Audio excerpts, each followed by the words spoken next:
próprio Cristo. Foi Jesus que instituiu. Na noite que ele foi traído, ele reuniu ali os seus discípulos e, uma vez reunidos, ele pegou o pão, ele pegou o vinho e ali ele partiu e ele disse para eles que aquilo ele deveria fazer de forma contínua até a volta dele. Trata-se da segunda ordenança. A primeira ordem que foi dada foi aquela ordem de batizar ali, de fazer o ID. Uma segunda ordenança é a ordenança da ceia, que deve ser feita para esperar o retorno de Cristo. Então ela deve ser observada continuamente até Cristo retornar, até Cristo voltar. Então essa ordenança da Santa Ceia, ela nos é dada e ela foi feita, e ela vem sendo feita de forma tradicional e ininterrupta desde o começo do cristianismo. Desde o primeiro século ela era feita nas casas, ela era feita nas reuniões. Com o passar do tempo, ela continuou sendo uma tradição, sendo feita, e em todo o tempo ela foi feita com esse objetivo de esperar a volta de Cristo. Então, é uma instituição, é algo que foi instituído pelo próprio Jesus. Foi ele que ordenou, foi ele que disse para fazer. Então, como a ceia é uma ordenança, e aí a gente vai ver isso lá em Mateus 26:26b. E aí eu queria começar a aproveitar, já que nós estamos na EBI, para aqueles que sabem, beleza. Para aqueles que não sabem, quando a gente tem no versículo a letra A ou a letra B, eles têm a função de dizer qual parte do texto nós estamos nos referindo. Então, esse Mateus 26:26 está escrito B, porque a referência é apenas a segunda parte do versículo. Então, é tomai e comei, isto é o meu corpo. Então, é aquele versículo onde ele diz que Jesus, tendo pegado o pão, o partiu e deu aos seus discípulos, dizendo. Então, essa é a parte A do versículo, e a parte que nós estamos tratando aqui é a parte B. Então, toda vez que você vê lá no versículo A ou B, significa que é a primeira parte do versículo ou a segunda parte do versículo. Voltando para o nosso texto, ele diz: tomai e comei, isto é o meu corpo. Então, Mateus 26:26, nós temos a ordenança, nós temos Jesus dizendo: tomai e comei, porque este é o meu corpo. Guarde a informação corpo, porque é nessa informação que nós vamos ter as variações ou talvez as linhas teológicas com relação à Santa Ceia. Mas no mais, ele é um fato que ele não é apenas um ritual, mas é um ato realmente de obediência, de comunhão e de renovação da nossa fé. Por isso que ele é tão importante, e por isso que em todos os tempos foi mandado fazer. Porque ele tem o intuito de nos alimentar espiritualmente, mas também tem o intuito de nos manter em comunhão e de renovar o tempo todo a nossa fé. É por isso que muitas vezes, e aí eu não vou aqui discutir se está certo ou se está errado a doutrina de cada instituição, mas é por isso que muitas vezes, por essa importância, algumas instituições, elas acabam criando regras adicionais com relação à ceia, por entenderem da sua importância, que é algo que foi feito pelos fariseus lá atrás, quando Jesus chegou e denunciou a prática farisaica. Por quê? Porque os fariseus, eles preocupados a princípio em manter a ordem, em manter a decência, em garantir que as pessoas iam fazer aquilo que a Torá dizia, aquilo que os textos sagrados diziam, eles começaram a criar regras para garantir que as pessoas não se desviariam daquilo que seria o grande seguir ou a grande obediência à palavra de Deus até então. E aí Jesus denuncia porque eles acabaram criando regras, e nós não podemos criar regras para induzir ou para obrigar as pessoas a fazerem nada.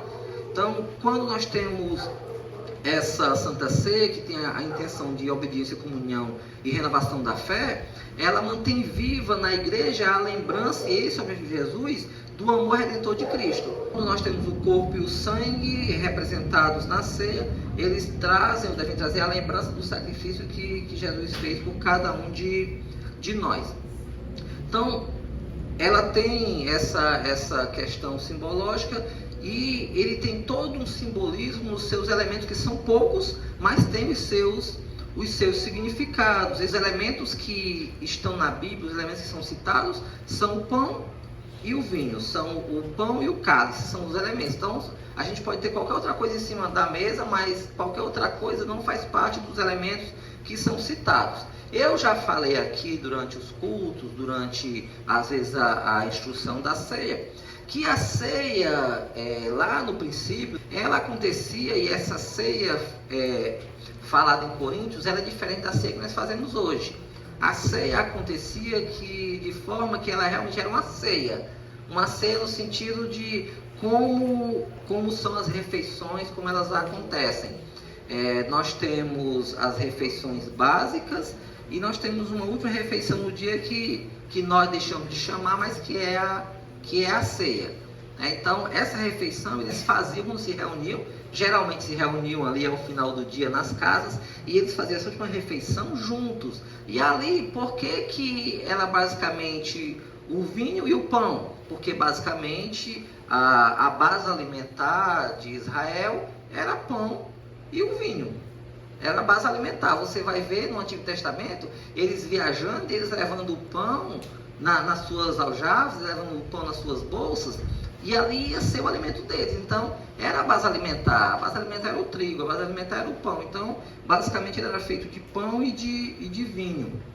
E eles faziam isso nas casas, e nós vamos ver o apóstolo Paulo dizendo que eles levavam. Então, nós vamos ter a ceia, diferente de como a gente faz aqui, que a gente prepara aqui o suco, prepara aqui o pão para que você possa cear, para que nós possamos cear. A ceia acontecia de forma diferente. Cada um trazia o que tinha, era uma grande igreja na mesa que nós tínhamos aqui, e aí fazia a igreja na mesa, se reuniam, levavam ali o pão, levavam ali o vinho, todo mundo levava o que podia levar, e ali eles partilhavam aquele momento e faziam a sua ceia.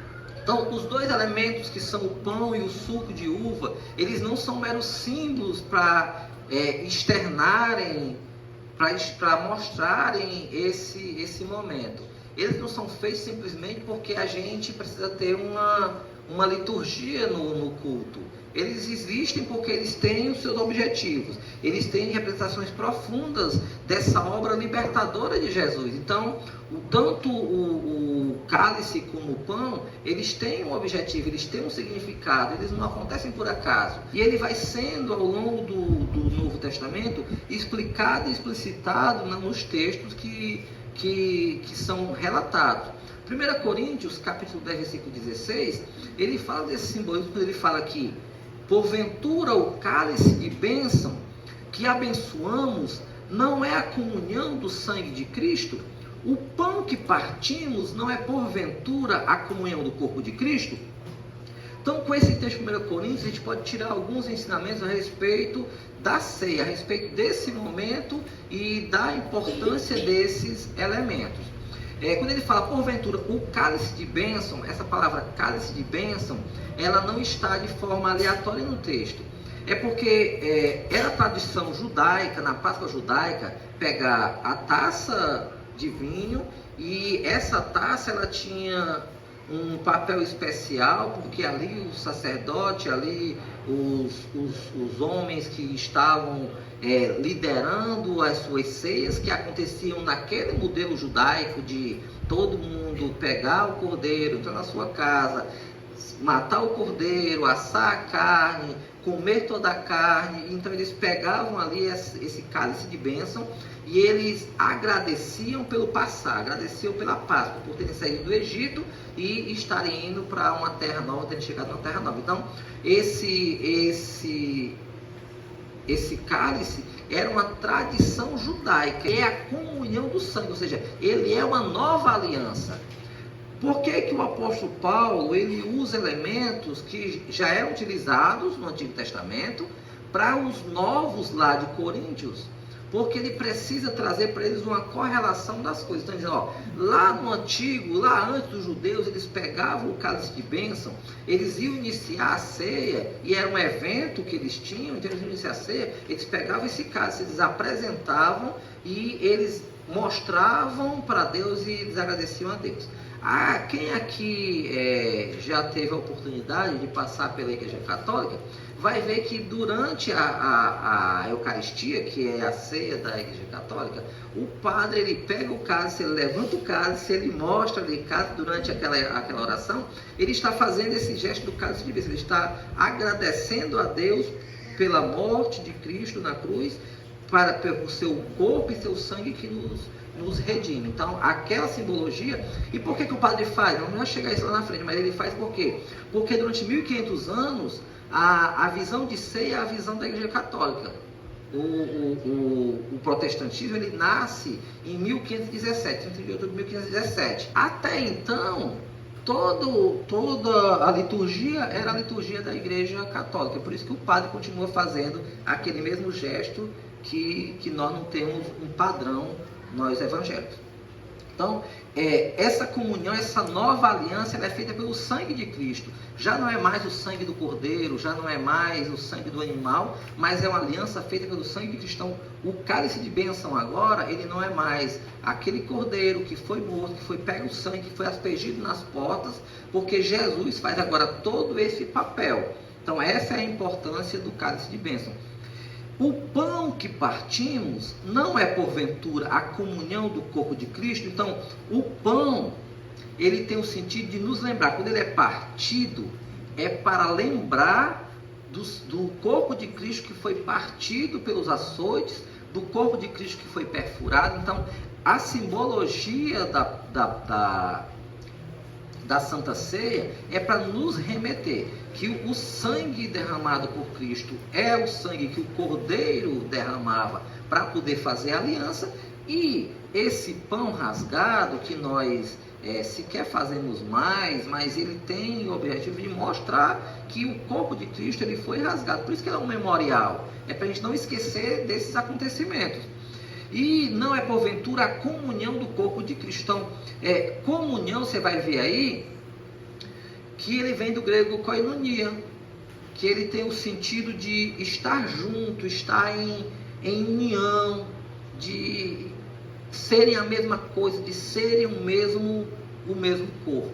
Então, todo esse ritual, ou esse rito, ele tem a pretensão de nos manter juntos, esperando a volta de Cristo, sabendo que ele fez um sacrifício e uma nova aliança pelo seu sangue, para que nós pudéssemos ter a vida eterna.